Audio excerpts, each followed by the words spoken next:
ਸਲਾਮ ਆਦਾਬ ਤੇ ਸਤਿ ਸ਼੍ਰੀ ਅਕਾਲ। ਤੁਸੀਂ ਜੁੜੇ ਹੋਏ ਹੋ ਪੰਜਾਬੀ ਰੇਡੀਓ USA ਦੇ ਨਾਲ। ਅਪਡੇਟ ਪਾਕਿਸਤਾਨ ਦੇ ਨਾਲ ਮੈਂ ਹਾਂ ਆਪ ਸਭ ਦੇ ਨਾਲ ਮੌਜੂਦ ਪਰਵੀਨ ਮਸੂਦ ਤੇ ਮੇਰੇ ਨਾਲ ਅਪਡੇਟ ਪਾਕਿਸਤਾਨ 'ਚ ਸਾਥ ਦੇਣ ਵਾਸਤੇ ਮੌਜੂਦ ਨੇ ਮਸੂਦ ਮੱਲੀ ਜੀ ਮੇਰੇ ਵੱਲੋਂ ਵੀ ਸਭ ਸਤਿਕਾਰਯੋਗ ਸਰੋਤਿਆਂ ਨੂੰ ਦਰਸ਼ਕਾਂ ਨੂੰ ਦੋਵੇਂ ਹੱਥ ਜੋੜ ਕੇ ਸਲਾਮ ਆਦਾਬ ਔਰ ਸਤਿ ਸ੍ਰੀ ਅਕਾਲ। ਅੱਜ ਦੇ ਅਪਡੇਟ ਪਾਕਿਸਤਾਨ ਯਾਨੀ ਅਮਰੀਕਾ ਦੇ ਵਿੱਚ 8 ਅਗਸਤ ਸਾਲ 2025 ਔਰ ਪਾਕਿਸਤਾਨ 'ਚ 9 ਅਗਸਤ 2025 ਦੇ ਇਸ ਪਾਕਿਸਤਾਨ ਦੇ ਨਾਲ ਜੁੜੀਆਂ ਖਬਰਾਂ ਦੇ ਅਪਡੇਟ ਪਾਕਿਸਤਾਨ 'ਚ ਜੀ ਆਇਆਂ ਨੂੰ। ਪਿਛਲੇ 24 ਘੰਟਿਆਂ 'ਚ ਕੀ ਤਗੜੀਆਂ ਖਬਰਾਂ ਵਾਪਰੀਆਂ ਪਾਕਿਸਤਾਨ ਦੇ ਨਾਲ ਕੀ ਜੁੜੀਆਂ ਨੇ ਉਹ ਅਸੀਂ ਤੁਹਾਡੇ ਰੂਬਰੂ ਕਰਾਂਗੇ। ਆਪ ਸਭ ਨੂੰ ਜੀ ਆਇਆਂ ਨੂੰ ਕਿੰਨੇ ਸਵਾਗਤ ਕਰਨੇ ਔਰ ਇਹ ਖਬਰਾਂ ਤੁਹਾਡੇ ਵਾਸਤੇ ਪੰਜਾਬੀ ਰੇਡੀਓ USA ਦੇ ਨੈਸ਼ਨਲ ਔਰ ਇੰਟਰਨੈਸ਼ਨਲ ਨੈਟਵਰਕ ਸਮੇਤ ਸਾਡੇ ਡਿजिटल और सोशल मीडिया प्लेटफॉर्म से भी प्रसारित कीतियां जा रही हैं। जी मसूद वादने पहली खबर है जी ख्वाजा आसिफ दा नैशनल असैंबली च ब्यूरोक्रेसी बारे बड़ा ही सख्त बयान आया ते नाल ही सुनिया कि उन्होंने अपना अहुदा छड्डण दी भी गल कर ਦਿੱਤੀ है ते सुनिया ਉਹ ਗੱਲਾਂ ਕੀਤੀਆਂ ਨੇ ਜਿਹੜੀਆਂ ਨਹੀਂ ਕਰਨੀਆਂ ਸਨ। ਹਜੇ ਤੱਕ ਜੀ ਉਹਦਾ ਛੱਡਣ ਨਾ ਛੱਡਣ ਵੱਲੋਂ ਇਹ ਚਰਚੇ ਨੇ ਜਿਹੜੇ ਇਹ ਸਿਰਫ ਚੱਲ ਰਹੇ ਨੇ, ਪਰ ਬਿਆਨ ਵਾਕਈ ਉਹਨਾਂ ਨੇ ਧੂਆਂਧਾਰ ਕਿਸਮ ਦਾ ਦਿੱਤਾ ਔਰ ਇਸ ਧੂਆਂਧਾਰ ਬਿਆਨ 'ਚ ਉਹਨਾਂ ਨੇ ਆਖਿਆ ਕਿ ਪਾਕਿਸਤਾਨ ਦੀ ਅੱਧੀ ਤੋਂ ਵੱਧ ਬਿਊਰੋਕ੍ਰੇਸੀ ਯਾਨੀ ਮੁਲਕ ਦੇ ਨਿਜ਼ਾਮ ਨੂੰ ਚਲਾਉਣ ਵਾਲੇ ਜਿਹੜੇ ਲੋਕ ਨੇ ਉਹਨਾਂ ਨੇ ਤੇ ਪੁਰਤਗਾਲ ਦੀਆਂ ਨੈਸ਼ਨੈਲਿਟੀਆਂ ਨੇ ਜਿਹੜੀਆਂ ਲੈ ਲਈਆਂ ਨੇ, ਪ੍ਰਾਪਰਟੀਆਂ ਉੱਥੇ ਬਣਾਈਆਂ ਬੜੀ ਛੇਤੀ, ਉਹ ਜਾਂ ਤੇ ਨੈਸ਼ਨਲ ਹੋਣ ਵਾਲੇ ਨੇ ਜਾਂ ਹੋ ਚੁੱਕੇ ਨੇ ਔਰ ਚੁੱਪ ਚਪੀਤੇ ਬੈਠੇ ਨੇ ਕਿ ਕਦੋਂ ਰਿਟਾਇਰਮੈਂਟ ਲਈਏ ਤੇ ਜਾ ਕੇ ਉੱਥੇ ਜ਼ਿੰਦਗੀ ਗੁਜ਼ਾਰੀਏ। ਜਿਨ੍ਹਾਂ ਲੋਕਾਂ ਨੇ ਇਸ ਮੁਲਕ ਦੀ ਤਕਦੀਰ ਬਦਲਣੀ ਹੈ ਉਹ ਇਸ ਮੁਲਕ ਨੂੰ ਲੁੱਟਮਾਰ ਕਰਨ ਦੇ ਨੇ। ਹਿਸਾਬ ਹੋਣਾ ਚਾਹੀਦਾ ਬਿਊਰੋਕ੍ਰੇਸੀ ਦੇ ਨਾਲ ਉਹਨਾਂ ਨਾਂ ਲਿਓ ਬਗੈਰ ਫੌਜ ਵੱਲ ਇਸ਼ਾਰਾ ਕੀਤਾ ਆ ਕਿ ਇੱਕ ਕਰਨਲ ਜਨਰਲ ਜਿੰਨੀ ਤਨਖਾਹ ਲੈਂਦਾ ਆ ਉਹਦੇ 'ਚ ਇਸ ਮੁਲਕ ਦੇ ਵਿੱਚ ਗੁਜ਼ਾਰੇ ਕਿੱਦਾਂ ਕਰਦਾ ਆ ਔਰ ਇਹ ਜਾਇਦਾਦਾਂ ਜਿਹੜੀਆਂ ਪਾਕਿਸਤਾਨ 'ਚ ਨਹੀਂ ਬਣ ਸਕਦੀਆਂ ਪਾਕਿਸਤਾਨ ਤੋਂ ਬਾਹਰ ਕਿੱਦਾਂ ਬਣਾ ਲੈਂਦਾ ਆ। ਔਰ ਨਾਲ ਹੀ ਉਹਨਾਂ ਨੇ ਫਿਰ ਉਹ ਜਿਹੜਾ ਤੁਸੀਂ ਕਿਹਾ ਕਿ ਸੁਣਿਆ ਬੜਾ ਤੱਤਾ ਬਿਆਨ ਦਿੱਤਾ, ਤੱਤਾ ਬਿਆਨ ਉਹਨਾਂ ਨੇ ਇਹ ਦਿੱਤਾ, ਉਹਨਾਂ ਆਖਿਆ ਕਿ ਅਸੀਂ ਸਿਆਸਤਦਾਨ ਤੇ ਐਵੇਂ ਬਦਨਾਮ ਆ। ਇਸ ਮੁਲਕ ਦੇ ਵਿੱਚ ਹਕੂਮਤਾਂ ਨੇ ਜਿਹੜੀਆਂ ਉਹ ਸਿਆਸਤਦਾਨਾਂ ਨੇ ਕੀਤੀਆਂ ਕਿੰਨੀਆਂ, ਇਹ ਹੁਣ ਉਹਨਾਂ ਦਾ ਇਸ਼ਾਰਾ ਮਾਰਸ਼ਲ ਲਾਲ ਜਾਂ ਫੌਜੀ ਰਾਜਾਂ ਵੱਲ ਕਿ ਉਹਦੇ 'ਚ ਜੋ ਲੁੱਟਮਾਰ ਹੋਈ ਉਹਦੇ ਤੋਂ ਅਸੀਂ ਤੇ ਜੀ ਬਚਿਆ ਖੁਚਿਆ ਕਿਹਾ ਜਾਂਦਾ ਹੈ ਕਿ ਸਿਆਸਤਦਾਨ ਨੇ ਲੁੱਟਮਾਰ ਕਰ ਰਹੇ ਨੇ। ख्वाजा आसिफ ਦਾ ਇਹ ਪਹਿਲੀ ਵਾਰ ਪਾਕਿਸਤਾਨੀ ਪਾਰਲੀਮੈਂਟ 'ਚ ਇਹ ਬਿਆਨ ਹੈ ਕਿ ਜੀ ਜਿਹੜੇ ਸਿਆਸਤਦਾਨ ਨੇ ਉਹਦੇ ਬਚਿਆ ਖੁਚਿਆ ਖਾਂਦੇ ਨੇ, ਲੁੱਟਮਾਰ ਕਰਨ ਵਾਲੇ ਨੇ ਜਿਹੜੇ ਉਹਨਾਂ ਦੇ ਪੁਰਤਗਾਲ ਦੀਆਂ ਨੈਸ਼ਨੈਲਿਟੀਆਂ ਜਿਹੜੀਆਂ ਉਹ ਲੈ ਲਈਆਂ ਨੇ। ਪਾਕਿਸਤਾਨੀ ਪ੍ਰਾਈਮ ਮਿਨਿਸਟਰ ਸ਼ਹਿਬਾਜ਼ ਸ਼ਰੀਫ ਹੋਣੇ ਨੈਸ਼ਨਲ ਅਸੈਂਬਲੀ 'ਚ ਬੈਠੇ ਸਨ ਜਦੋਂ ਉਹਨਾਂ ਨੇ ਧੂਆਂਧਾਰ ਕਿਸਮ ਦੀ ਤਕਰੀਰ ਕੀਤੀ ਔਰ ਸੋਸ਼ਲ ਮੀਡੀਆ ਤੇ ਇਹਦੇ ਕਲਿੱਪ ਨੇ ਜਿਹੜੇ ਬਹੁਤ ਵਾਇਰਲ ਨੇ। ਲੋਕੀ ਠੱਠਾ ਵੀ ਕਰਨ ਡੇ ਨੇ ਕਿ ਤੁਹਾਡੀ ਹਕੂਮਤ ਆ, ਲਵੋ ਐਕਸ਼ਨ, ਤੁਸੀਂ ਫਰਿਆਦਾਂ ਕਰਨ ਡੇ ਜੇ, ਸੋ ਫਰਿਆਦ ਨਾ ਕਰੋ, ਐਕਸ਼ਨ ਲਵੋ। ਤੁਹਾਨੂੰ ਕਿਹਨੇ ਡੱਕਿਆ ਆ? ਤੁਹਾਨੂੰ ਹਜੇ ਤੱਕ ਯਕੀਨ ਹੀ ਨਹੀਂ ਕਿ ਸਾਡੀ ਸਰਕਾਰ ਆ ਔਰ ਅਸੀਂ ਆਪਣੀ ਸਰਕਾਰ ਦੇ ਵਿੱਚ ਇਹ ਕੰਮ ਨੇ ਜਿਹੜੇ ਰੋਕਣੇ ਨੇ ਤੇ ਇਹ ਮਾਮਲੇ ਨੇ ਜਿਹੜੇ ਚੱਲ ਰਹੇ ਨੇ। ਹਾਂ, ਪੱਤਰਕਾਰ ਜ਼ਰੀਏ ਇਹ ਕਹਿਣ ਡੇ ਨੇ ਕਿ ख्वाजा आसिफ ਹੋਣੇ ਨੇ ਜਿਹੜੇ ਉਹਨਾਂ ਦਾ ਮੋਬਾਈਲ ਵੀ ਬੰਦ ਜਾ ਰਿਹਾ ਆ ਔਰ ਉਹਨਾਂ ਨੇ ਉਸ ਤੋਂ ਬਾਅਦ ਇਸ ਬਿਆਨ ਤੋਂ ਬਾਅਦ ਆਲਾ ਹਲਕੇ ਨੇ ਜਿਹੜੇ, ਆਲਾ ਹਲਕਿਆਂ ਤੋਂ ਮੁਰਾਦ ਪਾਕਿਸਤਾਨ 'ਚ ਫੌਜੀ ਹਲਕੇ ਨੇ ਜਿਹੜੇ ਉਹ ਹੀ ਲੈ ਜਾਂਦੇ ਨੇ ਕਿ ਉਹ ਨੇ ਜਿਹੜੇ ਉਹ ਵੀ ਨਾਰਾਜ਼ ਨੇ ਔਰ ਬਾਕੀ ਮਾਮਲੇ ਨੇ ਜਿਹੜੇ ਉਹ ਵੀ ਗਰਮ ਨੇ। ਔਰ ख्वाजा आसिफ ਇਸ ਬਿਆਨ ਤੋਂ ਬਾਅਦ ਇਹਦੀ ਵਜ਼ਾਹਤ ਲਈ ਨਾ ਤੇ ਮੀਡੀਆ ਤੇ ਆ ਰਹੇ ਨੇ ਔਰ ਨਾ ਕਿਤੇ ਹੋਰ ਕੋਈ ਬਿਆਨ ਦੇ ਰਹੇ ਨੇ। ਹਾਂ, ਖਬਰਾਂ ਗਰਮ ਸਨ ਕਿ ਉਹਨਾਂ ਨੇ ਆਪਣਾ ਮਰਤਬਾ ਛੱਡ ਦੇਣਾ, ਪਰ ਹਜੇ ਤੱਕ ਇਹੋ ਜਿਹੀ ਕੋਈ ਇਤਲਾਹ ਸਾਹਮਣੇ ਨਹੀਂ ਆਈ। ਔਰ ਇਹ ਪਾਕਿਸਤਾਨ ਦੇ ਡਿਫੈਂਸ ਮਿਨਿਸਟਰ ਦਾ ਬਿਆਨ ਆ, ਇਹ ਵੀ ਗੱਲ ਜ਼ਿਹਨ 'ਚ ਰਵੇ ਜੀ ਮਸੂਦ। ਤੇ ਅਸੀਂ ਵਧਨੇ ਅਗਲੀ ਖਬਰ ਹੈ ਜੀ ਸੁਣਿਆ ਪਾਕਿਸਤਾਨ 'ਚ ਸਰਕਾਰ ਜਿਹੜੀ ਉਹ ਬਦਲਣ ਜਾ ਰਹੀ ਹੈ। ਇਹ ਖਬਰ ਝੂਠੀ ਆ ਕਿ ਸੱਚੀ ਆ?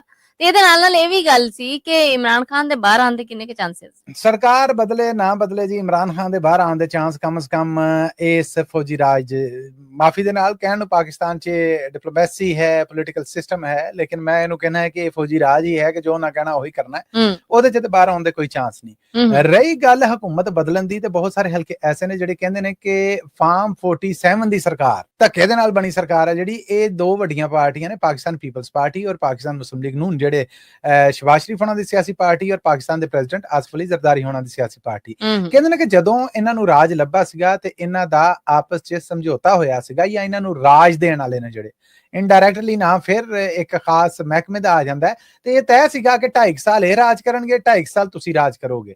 ਸੋ ਉਹ 2 ਸਾਲ ਤੋਂ ਉੱਤੇ ਕੰਮ ਟੱਪ ਗਿਆ ਆ ਤੇ ਇਹ ਹੁਣ 2.5 ਸਾਲ ਨੇ ਜਿਹੜੇ ਉਹ ਹੋਣ ਵਾਲੇ ਨੇ।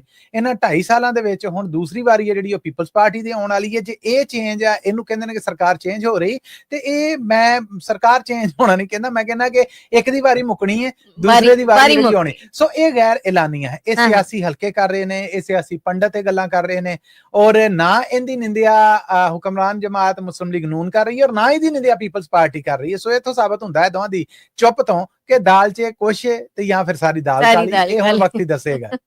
ਲੋ ਜਨਾਬ ਮਸੂਦ, ਅਗਲੀ ਖਬਰ ਹੈ ਜੀ ਪੰਜਾਬ ਸਰਕਾਰ ਹੁਣ ਸੂਬੇ ਭਰ 'ਚੋਂ ਸਫਾਈ ਫੀਸ ਵਸੂਲੇਗੀ।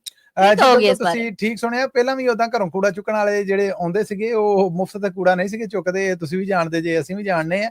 ਪਰ ਹੁਣ ਕਿਹਾ ਜਾ ਰਿਹਾ ਕਿ ਬਕਾਇਦਾ ਪੰਜਾਬ ਸਰਕਾਰ ਹੈ ਜਿਹੜੀ ਉਹ ਇੱਕ ਕੂੜਾ ਫੀਸ ਜਾਂ ਸਫਾਈ ਫੀਸ ਹੈ ਜਿਹੜੀ ਉਹ ਲਾਗੂ ਕਰਨ ਲੱਗੀ ਹੈ, ਔਰ ਇਹ 200 ਰੁਪਏ ਤੋਂ ਲੈ ਕੇ 5000 ਰੁਪਏ ਤੱਕ ਪ੍ਰਵੀਨ ਇਹ ਫੀਸ ਹੈ ਜਿਹੜੀ ਇਹ ਹੋਏਗੀ। ਔਰ ਇਹਦੇ ਵਿੱਚ ਰੱਬ ਤੁਹਾਡਾ ਭਲਾ ਕਰੇ, ਜਿਹੜੇ ਨਿੱਕੇ ਇਲਾਕੇ ਨੇ ਉਹਨਾਂ ਦੀ ਫੀਸ ਹੋਰ ਹੋਏਗੀ, ਜਿਹੜੇ ਵੱਡੇ ਇਲਾਕੇ ਨੇ ਉਹਨਾਂ ਦੀ ਹੋਰ ਹੋਏਗੀ, ਜਿਹੜੇ ਡਿਵੈਲਪਡ ਏਰੀਆਜ਼ ਹੋਣਗੇ ਉਹਨਾਂ ਦੀ ਹੋਰ ਹੋਏਗੀ, ਜਿਹੜੀਆਂ ਹਾਊਸਿੰਗ ਸੁਸਾਇਟੀਆਂ ਹੋਣਗੀਆਂ ਸਰਕਾਰੀ ਨੇ ਜਿਹੜੀਆਂ ਉਹਨਾਂ ਦੀ ਹੋਰ ਫੀਸ ਹੋਏਗੀ, ਜਿਹੜੀਆਂ ਪ੍ਰਾਈਵੇਟ ਹੋਣਗੀਆਂ ਉਹਨਾਂ ਦੀ ਹੋਰ ਫੀਸ ਹੋਏਗੀ। ਇਸੇ ਤਰ੍ਹਾਂ ਜਿਹੜੇ ਕਮਰਸ਼ੀਅਲ ਏਰੀਆਜ਼ ਕਮਰਸ਼ੀਅਲ ਮਾਰਕੀਟਸ ਨੇ ਉਹਨਾਂ ਦੀ ਫੀਸ ਹੋਰ ਹੋਏਗੀ। ਸੋ ਇਹ ਪੰਜਾਬ ਸਰਕਾਰ ਹੈ ਜਿਹੜੀ ਇਹ ਗਾਰਬੇਜ, ਇਹ ਕੂੜਾ, ਇਹ ਸਾਰਾ ਇਕੱਠਾ ਕਰਕੇ ਟਿਕਾਣੇ ਲਾਉਣ ਦੇ ਮਾਮਲੇ ਦੇ ਉੱਤੇ ਇਹ ਫੀਸਾਂ ਨੇ ਜਿਹੜੀਆਂ ਲਾਗੂ ਕਰਨ ਲੱਗੇ ਨੇ। ਆਖਿਆ ਜਾ ਰਿਹਾ ਹੈ ਕਿ 1 ਸਾਲ 'ਚ 9 ਅਰਬ ਰੁਪਈਆ ਪੰਜਾਬ ਤੋਂ ਇਸ ਗੱਲ ਦਾ ਇਕੱਠਾ ਹੋਏਗਾ। ਸੋ ਹੁਣ ਜਿਹੜਾ ਘਰ ਦਾ ਕੂੜਾ ਤੁਸੀਂ ਇਕੱਠਾ ਕਰਨਾ ਹੈ ਨਾ ਔਰ ਸੁੱਟਣਾ ਆ, ਉਹ ਸਿਰਫ ਸੁੱਟਣਾ ਨਹੀਂ, ਉਹਦੇ ਨਾਲ ਪੈਸੇ ਵੀ ਦੇਣੇ ਆ। ਕੂੜਾ ਫੀਸ ਹੈ ਜਿਹੜੀ ਉਹ ਲਾਗੂ ਕੀਤੀ ਜਾ ਰਹੀ ਹੈ। ਬਿੱਲਾਂ 'ਚ ਲੈਂਦੇ ਨੇ, ਕਿੱਦਾਂ ਲੈਂਦੇ ਨੇ ਇਸ ਬਾਰੇ ਤੇ ਹਜੇ ਤੱਕ ਨਹੀਂ ਪਤਾ, ਪਰ ਆਖਿਆ ਜਾ ਰਿਹਾ ਹੈ ਕਿ 200 ਰੁਪਏ ਤੋਂ ਲੈ ਕੇ 5000 ਰੁਪਏ ਤੱਕ ਪੰਜਾਬ ਸਰਕਾਰ ਇਹ ਕੂੜਾ ਫੀਸ ਹੈ ਜਿਹੜੀ ਹੈ, ਸਫਾਈ ਫੀਸ ਹੈ ਜਿਹੜੀ ਇਹ ਲਾਣਾ ਸ਼ੁਰੂ ਕਰ ਰਹੀ ਹੈ। ਔਰ ਇਹਦੀ ਸ਼ੁਰੂਆਤ ਨੇ ਜਿਹੜੀਆਂ ਉਹ ਸਤੰਬਰ ਮਹੀਨੇ ਤੋਂ ਹੋ ਰਹੀਆਂ। ਅੱਛਾ ਮਸੂਦ, ਪਾਕਿਸਤਾਨ ਦੇ ਵਿੱਚ 263 ਯੂਨੀਵਰਸਿਟੀਆਂ ਦੇ ਵਿੱਚੋਂ 14 ਕਿਲੋ ਡਰੱਗਸ ਫੜੀ ਗਈ। ਹਾਏ ਹਾਏ, 140 ਕਿਲੋ ਫੜੀ ਗਈ ਜੀ। ਇਹ 14 ਕਿਲੋ ਤੇ ਸਿਰਫ ਇੱਕ ਯੂਨੀਵਰਸਿਟੀ ਹੈ ਜਿਹੜੀ ਉੱਥੋਂ ਫੜੀ ਗਈ ਹੈ, ਔਰ ਇਹ 1400 ਕਿਲੋ ਹੈ ਜਿਹੜੀ ਇਹ ਪ੍ਰਾਈਵੇਟ ਔਰ ਸਰਕਾਰੀ ਯੂਨੀਵਰਸਿਟੀਆਂ ਨੇ ਜਿਹੜੀਆਂ ਉੱਥੋਂ ਫੜੀ ਗਈ ਹੈ। ਵੇਖੋ ਮਾਪਿਆਂ ਦੇ ਕਿੰਨੇ ਸੁਪਨੇ ਹੁੰਦੇ ਨੇ ਜਿਹੜੇ ਉਸਾਰਨ ਵਾਸਤੇ, ਕਿੰਨੀਆਂ ਮਾਵਾਂ ਆਪਣੇ ਜ਼ੇਵਰ ਵੇਚ ਕੇ, ਆਪਣੇ ਗਹਿਣੇ ਵੇਚ ਕੇ ਧੀ ਪੁੱਤ ਨੂੰ ਭੇਜਦੇ ਨੇ ਕਿ ਸਾਡੇ ਖਾਨਦਾਨ 'ਚ ਕੁਝ ਪੜਿਆ ਨਹੀਂਗਾ, ਇਹ ਯੂਨੀਵਰਸਿਟੀ ਜਾਣ ਡਿਆ ਪਿਆ। ਇਹ ਸਾਡੇ ਖਾਨਦਾਨ ਦੀ ਪਹਿਲੀ ਕੁੜੀ ਜਿਹੜੀ ਯੂਨੀਵਰਸਿਟੀ ਗਈ, ਮੈਂ ਆਪ ਕਿੰਨੀਆਂ ਗੱਲਾਂ ਸੁਣੀਆਂ। ਇਹ ਸਾਡੇ ਖਾਨਦਾਨ ਦਾ ਪਹਿਲਾ ਮੁੰਡਾ ਜਿਹੜਾ ਯੂਨੀਵਰਸਿਟੀ ਗਿਆ, ਪਰ ਉੱਥੇ ਯੂਨੀਵਰਸਿਟੀ ਦੇ ਵਿੱਚ ਹੁਣ ਡਰੱਗਸ ਜਿੱਦਾਂ ਇਹ ਵਰਤੀਆਂ ਜਾ ਰਹੀਆਂ, ਜਿੱਦਾਂ ਉੱਥੇ ਸਪਲਾਈ ਹੋ ਰਹੀਆਂ, ਪਹਿਲਾਂ ਤਾਂ ਖਬਰਾਂ ਹੁੰਦੀਆਂ ਸੀਗੀਆਂ, ਹੁਣ ਤੇ ਪਾਕਿਸਤਾਨ ਦੇ ਜਿਹੜੇ ਫੈਡਰਲ ਇੰਟੀਰੀਅਰ ਮਿਨਿਸਟਰ ਨੇ ਨਾ, ਇਹ ਉਹਨਾਂ ਨੇ ਨੈਸ਼ਨਲ ਅਸੈਂਬਲੀ ਦੇ ਵਿੱਚ ਇਹ ਇਤਰਾਜ਼ ਜਿਹੜਾ ਇੱਕ ਲਿਖਤੀ ਸ਼ਕਲ 'ਚ ਜਮ੍ਹਾਂ ਕਰਾਇਆ ਕਿ ਹਾਂਜੀ ਜੀ, ਪਾਕਿਸਤਾਨੀ ਯੂਨੀਵਰਸਿਟੀਆਂ ਨਹੀਂ, ਪਾਕਿਸਤਾਨੀ ਕਾਲਜਸ ਨੇ ਜਿਹੜੇ ਉੱਥੇ ਵੀ ਡਰੱਗਸ ਨੇ ਜਿਹੜੀਆਂ ਉਹ ਵਰਤੀਆਂ ਜਾ ਰਹੀਆਂ ਨੇ। ਔਰ ਸਾਡੀ ਜਿਹੜੀ ਸਰਕਾਰੀ ਰਿਪੋਰਟ ਆ ਉਹਦੇ ਵਿੱਚ ਉਹਨਾਂ ਨੇ ਆਖਿਆ ਕਿ ਅਸੀਂ ਇਸ ਦੌਰਾਨ ਐਂਟੀ ਨਾਰਕੋਟਿਕਸ ਵਾਲਿਆਂ ਦੇ ਨਾਲ ਰਲ ਕੇ ਛਾਪੇ ਮਾਰ ਕੇ 1400 ਕਿਲੋਗ੍ਰਾਮ 1400 ਕਿਲੋ ਜੀ ਉਹ ਫੜਿਆ ਗਿਆ। ਜਿਹੜੀਆਂ ਪ੍ਰਾਈਵੇਟ ਔਰ ਸਰਕਾਰੀ ਯੂਨੀਵਰਸਿਟੀਆਂ ਮੁਲਕ ਭਰ ਦੀਆਂ, ਇਹ ਉਥੋਂ ਦੀਆਂ ਜਮ੍ਹਾਂ ਨਫੀਆਂ ਆਈਆਂ। ਇਹ ਤੇ ਉਹ ਨਾ ਜਿਹੜਾ ਫੜਿਆ ਗਿਆ ਆ, ਜਿਹੜਾ ਫੜਿਆ ਨਹੀਂ ਜਾਂਦਾ, ਜਿਹੜਾ ਵਰਤਿਆ ਜਾਂਦਾ ਹੈ, ਜਿਹੜੇ ਬਾਕੀ ਹੈ। ਇਹ ਵੇਖੋ ਕਿ ਪਹਿਲਾਂ ਇਹ ਗਲੀ ਮਹੱਲਿਆਂ ਦੇ ਵਿੱਚ ਸਾਰਾ ਮਾਮਲਾ ਹੁੰਦਾ ਸੀਗਾ, ਹੁਣ ਇਹ ਕਾਲਜਾਂ ਯੂਨੀਵਰਸਿਟੀਆਂ ਤੱਕ ਅੱਪੜ ਗਿਆ। ਇਹ ਡਰੱਗਸ ਜਿਹੜੀਆਂ ਇਹ ਫੜਨ ਲਈ 263 ਯੂਨੀਵਰਸਿਟੀਆਂ ਦੇ ਵਿੱਚ ਕੁੱਲ 269 ਛਾਪੇ ਨੇ ਜਿਹੜੇ ਉਹ ਮਾਰੇ ਗਏ। 1427 kg ਹੈ ਜਿਹੜੀ ਇਹ ਫੜੀ ਗਈ। ਔਰ ਇਹਦੇ ਵਿੱਚ ਬਕਾਇਦਾ ਜਿਹੜੇ ਲੋਕ ਗ੍ਰਿਫਤਾਰ ਹੋਏ ਉਹਨਾਂ ਦੀ ਗਿਣਤੀ 426 ਹੈ ਜਿਨ੍ਹਾਂ ਤੇ ਮੁਕੱਦਮੇ ਦਰਜ ਕੀਤੇ ਗਏ ਨੇ। ਤੇ ਇਹ ਨੈਸ਼ਨਲ ਅਸੈਂਬਲੀ 'ਚ ਜੇ ਨੁਕਤਾ ਨਾ ਚੁੱਕਿਆ ਜਾਂਦਾ ਤੇ ਕਿਹਨੂੰ ਪਤਾ ਸੀਗਾ ਕਿ ਇੰਨੇ ਮੁਕੱਦਮੇ ਹੋਏ ਔਰ ਇੰਨਾ ਕੁਝ ਫੜਿਆ ਗਿਆ। ਜੋ ਫੜਿਆ ਜਾਂਦਾ ਆ, ਬੰਦੇ ਜਾਨ ਛਡਾਉਣ ਲਈ ਪੈਸੇ ਦਿੰਦੇ ਨੇ, ਉਸ ਤੋਂ ਬਾਅਦ ਉਹ ਫਿਰ ਬਾਜ਼ਾਰ 'ਚ ਵੀ ਗੰਡਿਆ ਹੁੰਦਾ ਆ, ਜਾਂ ਉਹ ਡਰੱਗਸ ਜਿਹੜੀਆਂ ਅੱਗੇ ਵਿਕਦੀਆਂ। ਸੋ ਇਹ ਜਿਹੜੀਆਂ ਫੜੀਆਂ ਗਈਆਂ ਨੇ ਇਹ ਹੁਣ ਤਲਫ ਹੁੰਦੀਆਂ ਨੇ, ਮਕਾਉਂਦੇ ਨੇ, ਕੀ ਕਰਦੇ ਨੇ, ਇਹ ਅਗਲੀ ਗੱਲ ਹੈ। ਇਹ ਨਹੀਂ ਕਿ ਕਿਸੇ ਹੋਰ ਪਾਸਿਓਂ सरकारी माल गोदामा चो निकल के ते फिर उत्थे तक ही अपड़ जे। जी मसूद बाद ने अगली खबर ले। अगली खबर है जी, लाहौर च राइडर 45,000 दा खाना ते नाल भांडे भी लै गया। हाय हाय हाय, ते मुकदमा दर्ज हो गया जी। बिल्कुल अपनी नेचर दा, अपनी नौयत दा ये पाकिस्तान दा पहला मुकदमा है जेड़ा जी ये दर्ज होया है। और बिल्कुल गल है जेड़ी ओ तुहाडी ठीक है। ਇਹ ਜੀ ਅਸਲ ਦੇ ਵਿੱਚ ਹੋਇਆ ਇਹ ਕਿ ਕਹਿ ਦਿੱਤਾ ਪਰਿਵਾਰ ਦੇ ਜੀਆਂ ਨੂੰ ਕਿ ਜੀ ਤੁਸੀਂ ਫਲਾਂ ਦੇਣਾ ਨਾ ਜਿਹੜੀ ਉਹ ਰੋਟੀ ਸਾਡੇ ਨਾਲ ਖਾਣੀ। ਉਹਨਾਂ ਕਿਹਾ ਜੀ ਬਿਲਕੁਲ ਠੀਕ ਹੈ। ਦਾਵਤ ਕੀਤੀ ਤੇ ਫਿਰ ਆਖਿਆ ਕਿ ਇਹ ਖਾਣਾ ਸ਼ਾਨਾ ਜਿਹੜਾ ਇਹ ਮੰਗਵਾਓ, ਏਦਾਂ ਸਰਵ ਕਰਕੇ ਅਸੀਂ ਵੀ ਜਾਣਦੇ ਆ ਇਹ ਕਿੱਦਾਂ ਜਾਏਗਾ। ਇਹ ਜੀ ਰਾਈਡਰ ਹੱਥ ਕੱਲ ਦੋ ਪਰਿਵਾਰ ਦੇ ਜੀ ਸਾਰੇ ਇਕੱਠੇ ਹੋ ਗਏ ਜਾਂ ਰਿਸ਼ਤੇਦਾਰ ਸਾਰੇ ਇਕੱਠੇ ਹੋ ਗਏ। ਹੁਣ ਉਹ ਖਾਣਾ ਹੈ ਜਿਹੜਾ ਉਹ ਜੋ ਆਰਡਰ ਕੀਤਾ ਉਹ ਆਪਣੇ ਘਰ ਦੀਆਂ ਕਰੋਕਰੀਆਂ ਜਿਹੜੀਆਂ ਉਹ ਵੀ ਸਾਰੀਆਂ ਪਾ ਲਾ ਕੇ ਰਾਈਡਰ ਸੱਦਿਆ, ਉਹਨੂੰ ਆਖਿਆ ਕਿ ਇਹ ਸਭ ਕੁਝ ਲੈ ਕੇ ਤੇ ਫਲਾਂ ਥਾਂ ਤੇ ਪੜਾ ਦੇ। ਰਾਈਡਰ ਨੇ ਪੈਸੇ ਲੈ ਕੇ ਤੇ ਉੱਥੇ ਆਪੜਨ ਲੱਗਾ। ਸੁਣਿਆ ਟਿਪ ਵੀ ਦਿੱਤੀ। ਜਦੋਂ ਰਾਈਡਰ ਨਿਕਲਿਆ ਤੇ ਅੱਧਾ ਘੰਟੇ ਬਾਅਦ ਉਹਨਾਂ ਦੇ ਆਹ ਕਿੱਥੇ ਕੱਪੜਿਆ, ਆਇਆ ਨਹੀਂ, ਪਹੁੰਚਿਆ ਨਹੀਂ। ਜਦੋਂ ਰਾਈਡਰ ਨੂੰ ਕਾਲ ਕੀਤੀ, ਰਾਈਡਰ ਦਾ ਮੋਬਾਈਲ ਬੰਦ। ਹੁਣ ਵੱਡੀ ਕਿ ਇਹ ਉਹ ਭੁੱਖਣ ਭਾਣੇ ਬੈਠੇ ਉੱਥੇ ਆਇਆ ਔਰ ਰਿਸ਼ਤੇਦਾਰ ਕਹਿਣ ਲੱਗੇ ਕਿਉਂ ਸਾਡੇ ਨਾਲ ਡਰਾਮੇ ਕਰਦੇ ਜੇ ਕਿ ਅਸੀਂ ਰੋਟੀ ਖਵਾਉਣੀ ਹੈ। ਉਹਦਾ ਕਹੋ ਕਿ ਨਹੀਂ ਖਵਾਉਣੀ, ਪੱਕੀ ਨਹੀਂ, ਬਣਾ ਨਹੀਂ ਸਕੇ।